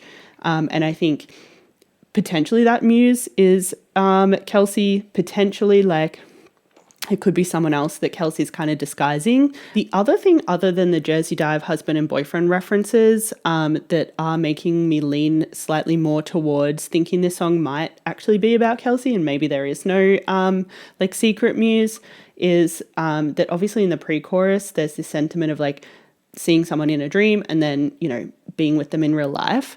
And that's kind of the pattern of the song of Joyride, like dreaming about someone, being with them in real life, and then, you know, eventually like feeling like they're out of your league and like kind of dipping. And as far as I know, like, you know, the only person that I can really think of that Carrie has specifically said that she dreamed about before she met them was Kelsey. There was an interview that came out, you know, like I think towards the start of 2023 where Carrie said that she had a dream about Kelsey before she met her, and then eventually like the dream came true in terms of them making a song together. So like I think that definitely fits Kelsey. And, you know, like this song could obviously be about, you know, someone completely anonymous or someone else entirely, but I do have a suspicion that, you know, both the muses in this song are supposed to be public figures, because, you know, who else could Carrie really have dreamed of before like kind of hooking up with them, you know what I'm saying? Like, I think it would make sense if Muse 1 was Shannon and Muse 2 was Kelsey, because Carrie reasonably would have seen both of those people in real life and then reasonably would have dreamed about them before, you know, hooking up with them. Like, I just think they make the most sense. And I think, you know, if the Muse in the second half of Joyride is someone kind of like random and anonymous, like I just can't see the dream, like the pattern of like, I dreamt about it, now it's real, like kind of happening. You know what I'm saying? Like, I just have a feeling that whoever the second muse is does have to be a public figure of some kind, or someone that Carrie could have reasonably seen on the internet somewhere. And I do think the other big giveaway that, you know, these muses have to be kind of like big loves. They can't be like kind of incidental loves, is the line about forgetting all my exes. Like, I think, you know, it's extremely reasonable that Shannon's the first muse who made Carrie forget about everyone who had come before her. And then Kelsey's the second muse that made Carrie forget about everyone who came before her. You know what I'm saying? Like, I think the big key here is like, it does have to be like a significant kind of connection in order for them to have essentially kind of like healed and erased like everyone that came before them. And, you know, from what Kelsey and Carrie have said, it does seem like, you know, their connection was very healing, like at the time that they found each other, and, you know, particularly being able to share stuff about their, you know, previous relationships. It does seem like there was like a lot of healing there. So yeah, I think it just makes sense for the second muse to be Kelsey, because I can't think of anyone else who Carrie connected with who was able to, you know, kind of like heal like everything that happened from, you know, Shannon backwards. You know what I'm saying? Like, yeah, like I think Shannon was healing the New York City kind of situation in particular. I think Kelsey was healing the Shannon situation. And, you know, I think that's very like intentional in terms of the song. And I think that's kind of like also like why the song's kind of like a little bit like angsty, because Carrie's kind of like setting it up of like these two people like healed so much from my past, but then it got to a point where, you know, I kind of like, you know, wanted to bolt, wanted to like, you know, stop what, you know, I could have ascribed to like destiny or whatever. Like, and I think that creates like this kind of like anxiety of like, you know, this person offered so much in terms of like healing so much from my past, but then, you know, for some reason I wasn't able to lock it down with them, which I think is just like alluding to her own intuition, like knowing that that wasn't the kind of final boss. Like, she still had to like keep going through the levels to get to the final boss, to the final person. Like, I think that's really what the song's setting up, this kind of like, yeah, like angst and like her taking it so personally that, you know, these people felt like joyrides to her, or felt like they were never like going to be forever. You know what I'm saying? Like, I think the song's kind of setting it up to sound like, you know, she's kind of like maybe wondering if she's crazy because, yeah, she's seeing these people as joyrides, when she's like logically they should be forever. If they were able to heal all the pain from the past, they should be forever, kind of thing. You know what I'm saying? I think a big part of this song is like this sentiment of like Carrie like being like, am I crazy for like letting these people go? Like, when they, you know, like were able to heal so much of the like connections that came before them. And yeah, like I just think, yeah, like those are the two people that make sense in terms of like who actually was able to offer that to Carrie, and like who's kind of like a big enough person in her life to for these, you know, two separate muses to be like reasonably. Like, I just don't think they could reasonably be anyone else. And yeah, like I don't think anyone else ever elicited this kind of like, you know, angst about a kind of, you know, like this angst about, you know, thinking that she's not catchable and she's only good for a joyride kind of thing. Like, yeah, I can't think of anyone else who potentially made her feel that way.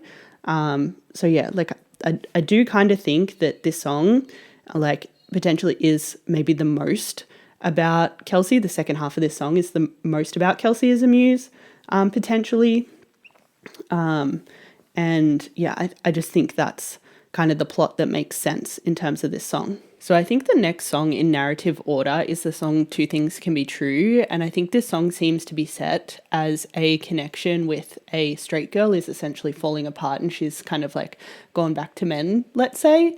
And, you know, like I do think that this song is supposed to lead you to believe that it's about Kelsey, particularly given that Carrie literally cut Kelsey's laugh into the song. But, you know, like obviously we know that those two girlies are still buddies and that they haven't had a falling out and that they're no longer talking. They've been, you know, connected this whole time. They're still codependent. They're still friends. Like, there's been no falling out. So I don't think this song is actually about Kelsey Ballerini. I think Kelsey's being used as a bit of a Trojan horse muse to disguise that who the real muse of this song is. And I think potentially the real muse is either just straight girls in general, given that Carrie did allude to the fact that she has a pattern of pursuing straight girls in a recent interview, and she was kind of saying that it was like kind of a thing of her past. Or potentially, I think it might also be about potentially her ex before Shannon, the girl from New York City, because I don't know a lot about that relationship. I don't know how she identifies and if Carrie was like a bit of a blip or not. But, you know, I just find it so hard to believe that there wouldn't be a song about her on this album, given like the kind of like big picture vision for this album, which I'll talk more about at the very end of this video. Like, I think Carrie's really trying to cram as many muses as humanly possible, as many people from her past, as many of her past loves into this album as humanly possible. And I just can't imagine that the girl who inspired the New York City EP wouldn't make it onto the album. And, you know, I think this is the only song that could possibly be about her. Everything else, I just don't think fits. And so I'm like, it has to be this one. This has to be the song about the girl from New York. Particularly because, like, in the very last line of the song, there's this kind of like reference to I do.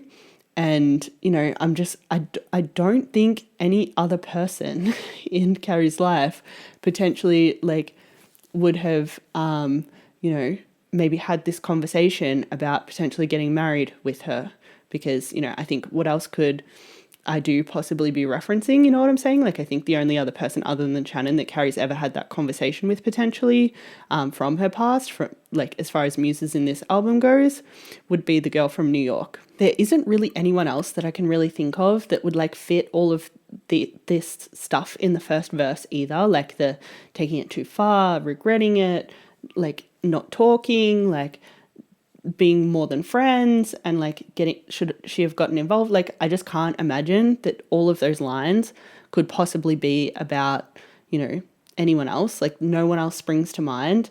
And, you know, like, it definitely doesn't fit with the Kelsey situation either. So I just really don't think it can be about Kelsey. I think Kelsey is really being used as a Trojan horse little muse, potentially to make people believe that, you know, that the girl, the antidote is Kelsey, at least for a little while. Like, I think that's kind of like how they're setting it up, as Kelsey kind of being, you know, the Trojan horse muse for this song, but then also the Trojan horse like antidote girl until, you know, the exact right moment for Carrie to drop the bomb, you know, which I think is why, you know, Lead Me On also like is obviously heavily referencing me, but like could be construed to be about Kelsey if you don't think about it too deeply. Like, yeah, as long as you don't think about it too deeply, you could probably like ascribe Lead Me On to Kelsey. You could probably ascribe Two Things Can Be True to Kelsey. And I think probably most people would ascribe Pretending to Kelsey and the second half of Joyride to Kelsey. So it makes sense that Kelsey's kind of like the Trojan horse muse here, the kind of like pretend muse to kind of like cover some things up so that everything can kind of be revealed at the right moment. But yeah, I think like actually when you think about the content of the song, like it just doesn't fit her. Like, I just don't think that any of what's happening in track 5 has anything to do with like kind of how shit went down with Kelsey and Carrie. Like, I think they just, you know, realized that they were supposed to be friends, like after they probably kissed a little bit. And like, I think it's all good. I don't think there was any friendship breakdown ever. Like, I think those girlies will be ride or die till the end. Like, yeah, I think, you know, all of this kind of like pain of like calling up at night and, you know, ignoring her in rooms, like this has to be about someone else. And I just cannot think of another person that it could be about other than her ex from New York City. And I think the interesting thing is that, you know, like obviously this Two Things Can Be True line was spoken in Fletcher's Call Her Daddy interview, where she kind of like referenced it specifically as being something that her friend Kelsey Ballerini says. And in the same interview, she did talk at length about this relationship with that ex from New York. And she was kind of like telling the story about how, that ex like went and was sleeping with a dude that Carrie had previously like made out with. And so like it just fits a little bit too well to not be about that ex. And, like I can imagine based on how much it seems like Carrie loved that girl, when she found out that they were like hooking up, like I can imagine she would have been sitting in this, like, he can love you, but baby, I can too. Like potentially I think she might have thought about Sharon, you know what I'm saying? Just for the sake of like not having to let go of this girl. So like, I think the song just fits that girl too much. Like I think the muse of this song has to be the ex from New York City. And it just absolutely does not fit. Like the whole Carrie and Kelsey situation, I think really at all. I think Kelsey just is absolutely just the face of this song. But yeah, I think, I don't see any of Kelsey in the song actually at all. So I think that Two Things Can Be True is technically the very first song in the narrative order of the album, but I did group it with the other songs that are at least kind of like tied to Kelsey Ballerini as a muse, simply to try and keep the muses together. And I think in terms of the songs that are attributed to Kelsey Ballerini being Pretending, the second half of Joyride, and then Two Things Can Be True, those three songs kind of like create this like narrative of like something kind of starting, being in the middle of something and like not being able to lock it down, and then something ending.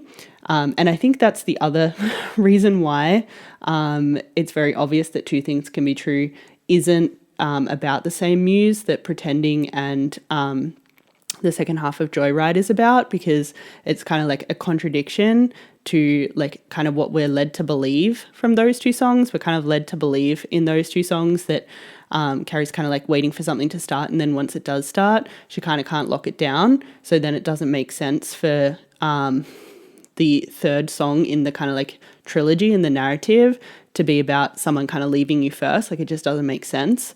But, for the purposes of like the narrative, I'm going to leave them together like that.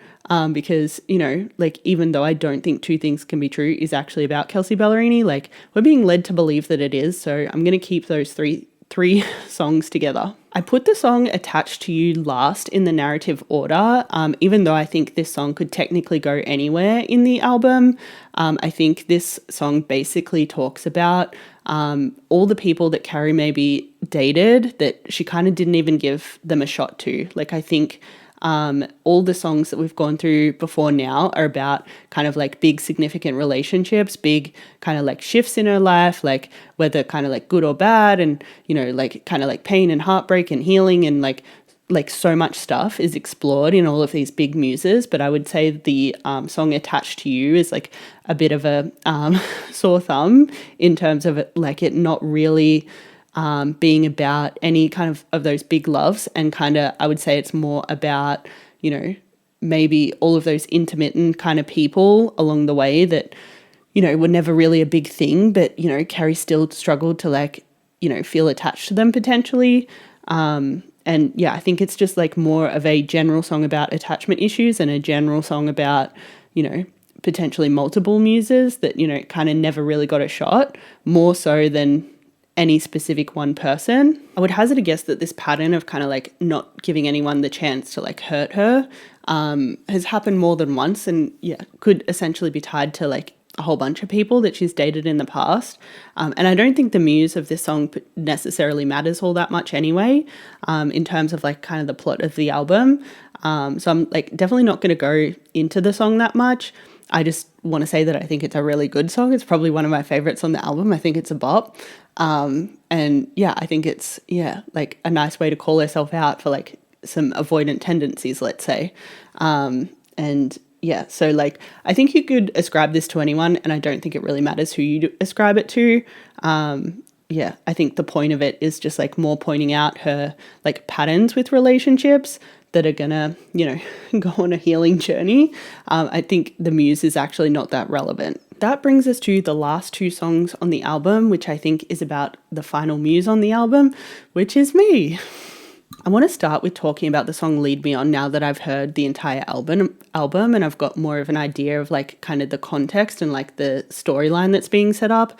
Like I totally understand now why, you know, there are only 2 songs about me on this album, and I think like I was even lucky to get that. You know what I'm saying? Like I think in terms of the artistic integrity of the project, like if I was Carrie, I probably would have only made track 11 about me, and I probably would have put Lead Me on the Finding Rewilding album, because that's really like kind of the way the project's being set up. It's really being set up so that the Antidote album's about kind of like all the past relationships, and then the Finding Rewilding album will be about me.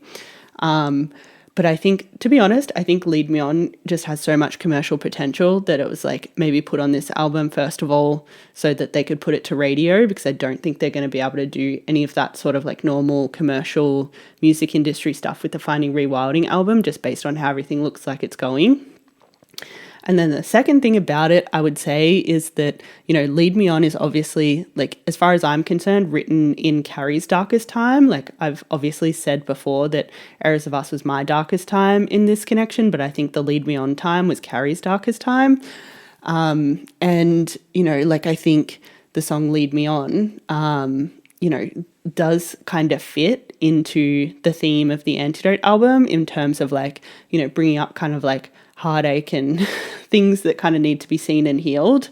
And so like, even though I think, you know, like, it maybe doesn't quite fit with the album, like, I think she made it fit, you know what I'm saying? Like, I think technically it doesn't fit like the big picture narrative, but at the same time, it does kind of fit the theme of the album in terms of like just moments of heartache, which we have had those moments. And Lead Me On was, I think, one of those moments for her. So yeah, like now that I've listened to the whole album, like I get why, you know, it was just Lead Me On and Antidote that were about me. And I think I was lucky to have Lead Me On. I'm really glad that Lead Me On exists and we had that dark time, and Carrie could manage to find a way to fit that song onto this album, because yeah, I think I needed to hear some of the sentiments in this song. Like, you know, like I was born to love you, made to find you, blah, blah, blah, blah. Like I really needed to hear that. I really needed to hear these words before this whole marketing for the Antidote album went down. I don't think I would have survived it if I didn't. So yeah, now after hearing the album, like I get it. I guess you could argue that it's actually important that maybe there was one song about the heartache from our own connection on this album, given that, you know, like, while I think it's a nice sentiment to have this storyline of like this new relationship provides kind of the healing energy to like all this pain from all the past and all the past relationships, like I think it's also nice to have a sentiment of like even the love within that relationship has the power to heal even the hurt within that relationship as well. You know what I'm saying? Like I think that's a nice sentiment to set up that, you know, like, yeah, like the Antidote's still love, regardless of whether it's love in the same connection where there was some hurting involved, or whether it's like love from a different connection where the hurting kind of took place. You know what I'm saying? Like I think that's nice. So like, you know, like I don't think it completely doesn't fit. It's just a bit of an anomaly. And yeah, like I'm glad the song exists. I like the song. And yeah, like, yeah, I think it serves a purpose. I think it's a vibe. And yeah, like I'm seeing how it fits in the album, and you know, how like there really couldn't have been any more of me on this album. You know what I'm saying? Like it really just had to be Lead Me On and Antidote, and that was it. The final song on the Antidote album brings so many of the plot points that are introduced throughout the course of the album full circle. In the first song on the album, in Maybe I Am, Carrie talks about everyone chiming in with their goddamn opinion and her taking it really to heart and really letting it affect her head, even though those people don't necessarily know or see her. First of all, because she knows that even if other people can't find her heart and her mind, I will. And second of all, because she wants us to let everyone know what's in our hearts and in our minds, even if other people don't understand it. And the thing that she wants everyone to know is what she's alluding to in the first verse. As far as I know, the first verse, Launch Me Into Your Sky, Remind Me I'm Alive, references two things. The first being a song from the Finding Rewilding album titled ILY, which just so happens to rhyme with sky and alive. A song that was inspired by this little doodle that was on one of Carrie's outfits that she wore to one of her shows last year,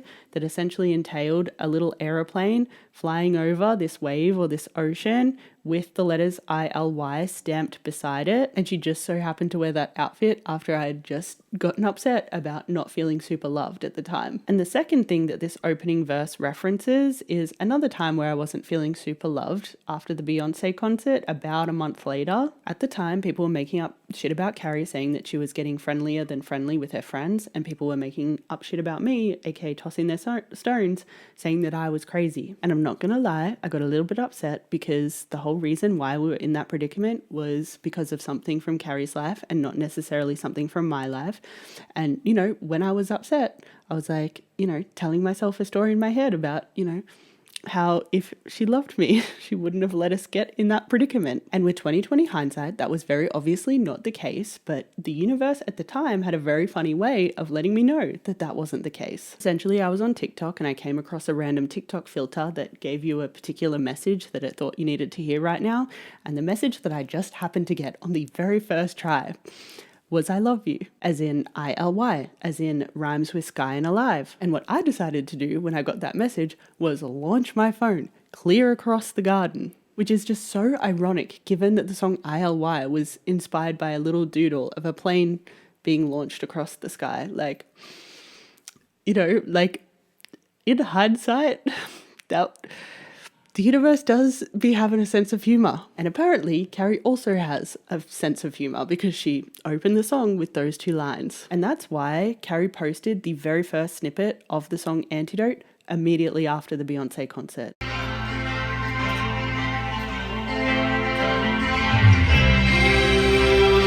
When we move on to the chorus, which opens with the sentiment of getting high and getting low, I think that really is basically summarizing most of the tracks on the album that are essentially talking about extreme highs and extreme lows. For example, Doing Better is essentially about experiencing the highest highs and still feeling shitty. And Crush essentially describes an emotional addiction with extremely high highs and extremely low lows. But then the chorus goes on to describe that in contrast to other people and other situations, the muse of this song offers dopamine instead of adrenaline and offers sanity in contrast to being gaslit, to feeling out of her mind, to being so hardwired into emotional addiction that she's not able to listen to herself and do what she knows is best for herself. And I think that's the crux of the meaning behind You're the Medication I Want to Take. I think a lot of the album describes like Carrie essentially knowing what's best for herself, but, you know, for some reason not being able to do what's best for herself.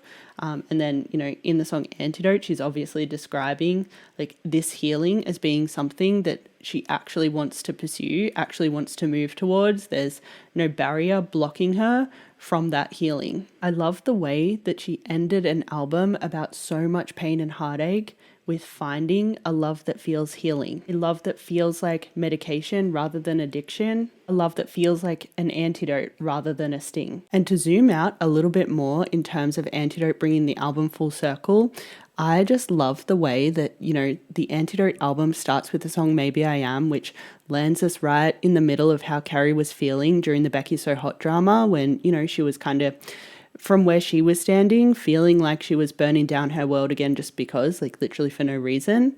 However, like hand on my heart, I truly believe that she would have never found me. She would have never found the antidote.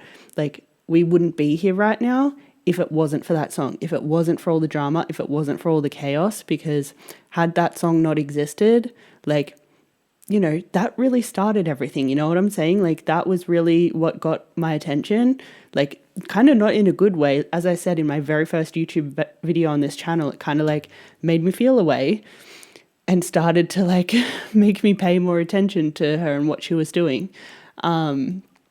And so like, you know, as much as I'm also getting on here saying like how much I love ego talking and how it's Becky So Hot 2.0, like, and even though like I've got on this channel before and talked about how, you know, Becky's So Hot like kind of made me feel away, at the same time, like I'm so grateful that that song exists, and I'm so grateful that Carrie did what she did and, you know, like put that song out in the world, because like who knows where we would be if that song didn't exist.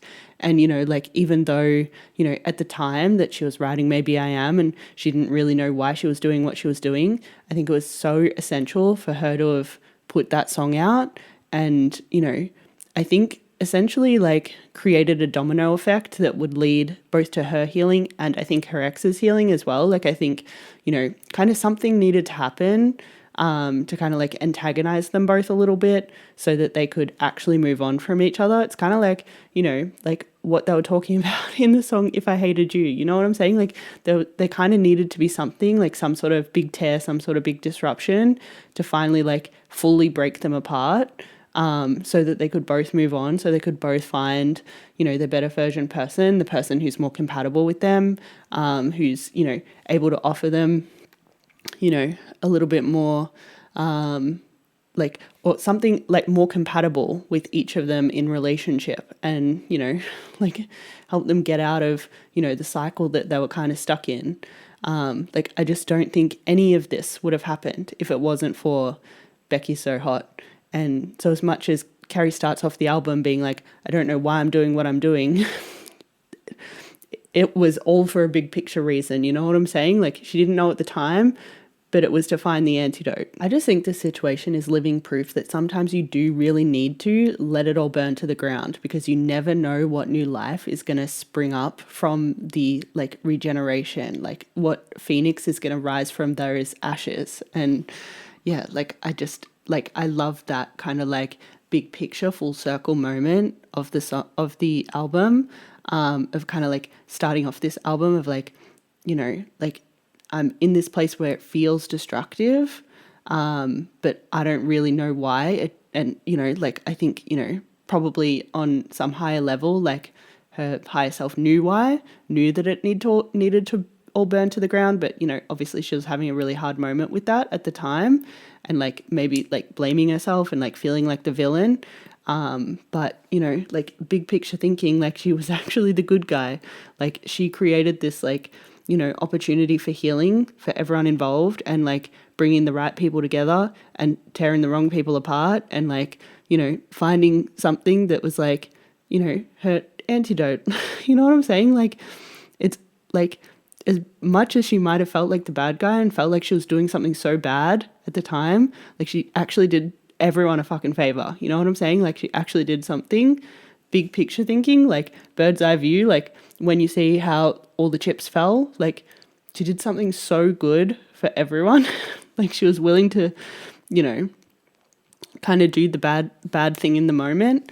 But yeah, like her higher self must have known.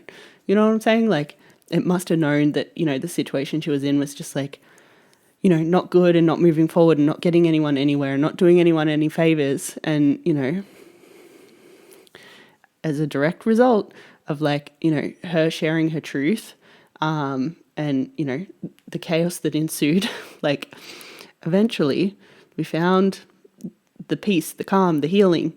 It really is like what Elizabeth Gilbert says in the book, Eat, Pray, Love, like tell the truth, tell the truth, tell the truth. As a direct result of Carrie telling her truth, she found the healing. She found the antidote. Like that's literally what happened. Like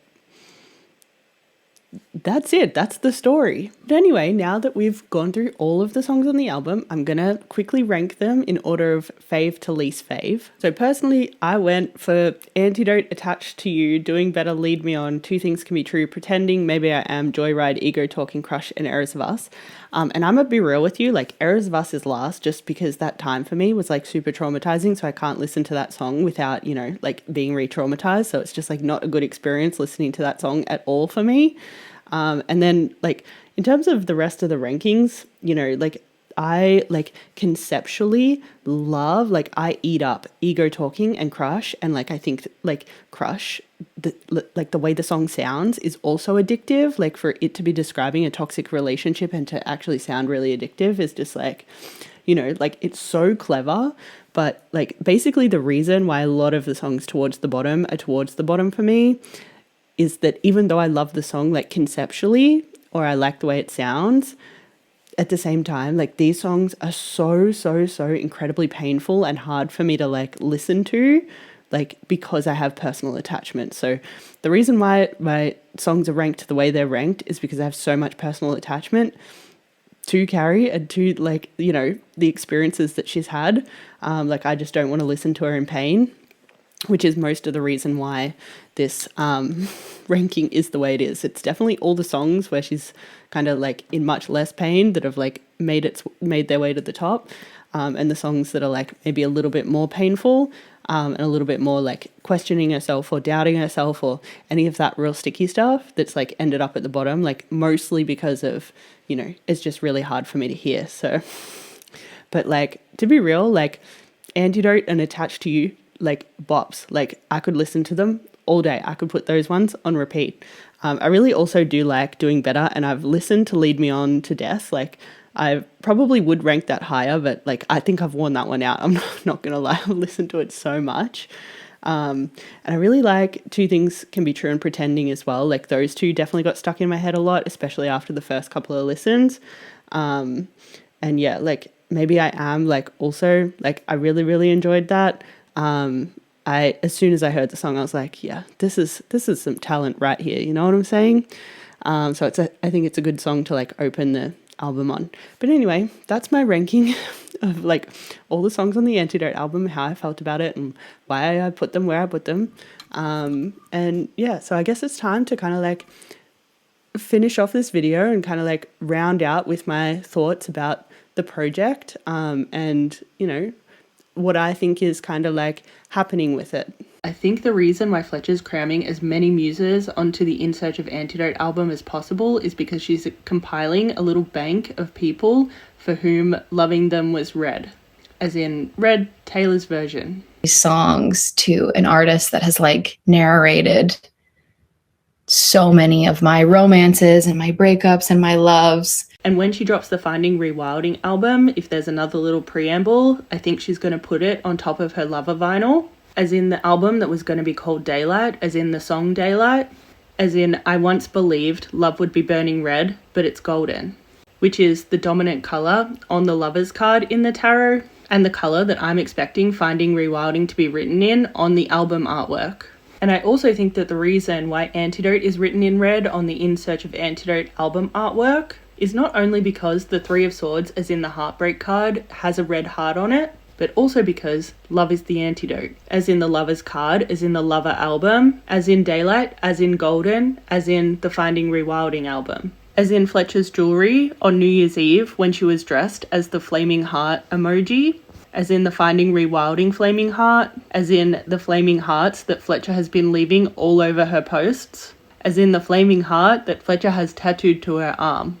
Plus, as a little bonus, Fletcher's profile pictures on all her socials are currently black and white, and the post she uploaded today about the Antidote album is also in black and white. And there's another lyric in the song Daylight that goes, I once believed love would be black and white, but it's golden. Essentially, all roads point back to Taylor Swift, as per usual. Somehow, we always end up back at Taylor Swift. And in this case, it is now abundantly clear to me that Fletcher has been coding these albums as Read Taylor's version and Lover this whole time. All of the muses from the In Search of the Antidote album are giving Loving Them Was Read. And the muse for the Finding Rewilding album is Daylight coded, which I just find so poetically ironic, given that obviously Daylight was supposed to be the name of the Lover album, and the Lover album is the sister album for Midnights, and Midnights happens to be the album that was being announced when Carrie and I first told each other that we liked each other,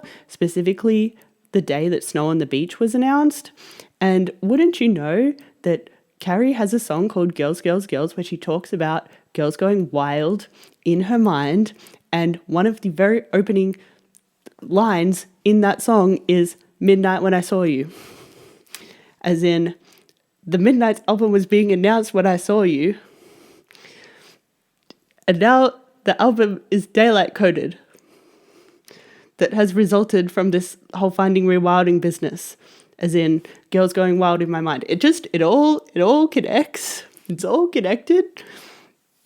And it's just like, it's a little bit too much for my brain. My brain just likes it a little bit too much. It's just very poetic. And I love it, basically. And you want to know what else I love about this red-coded, lover-coded double album drop business is that when the In Search of Antidote album dropped today, Fletcher uploaded this Instagram with Gay Times talking about how, love is not a drug, it's the antidote, aka like love isn't the drug as it's kind of like made out to be in, both Red Taylor's version and also like most of the muses in Search of the Antidote.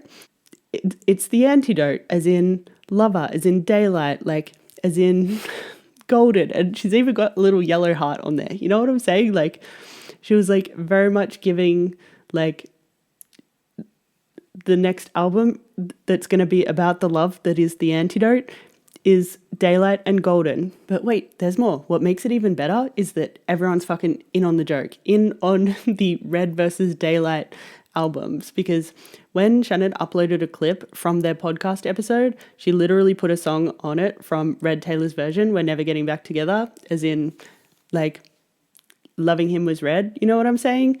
And then second of all, Chase Stokes uploaded this Instagram of him and Kelsey today, and he just so happened to reference Jake Gyllenhaal towards the end of the post.